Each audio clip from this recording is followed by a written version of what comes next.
Welcome to Incredible Lab channel. Today I'm going to show you how to turn on voicemail in your Android phone. So at first open up your phone app. Now from here tap on three dots at the top right corner of your display. Then go to settings option. Now from here scroll down a bit. Then go to voicemail.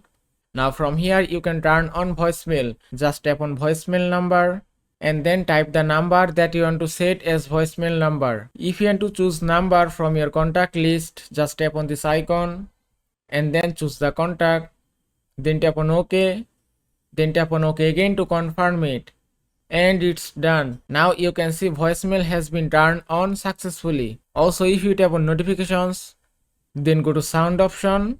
From here you can change your voicemail notification and you can choose any tone as you want. You can also increase or decrease your voicemail notification sound volume from here. And that is how you can turn on voicemail in your Android phone. I hope this video was helpful. If it was, please give it a thumbs up and don't forget to subscribe.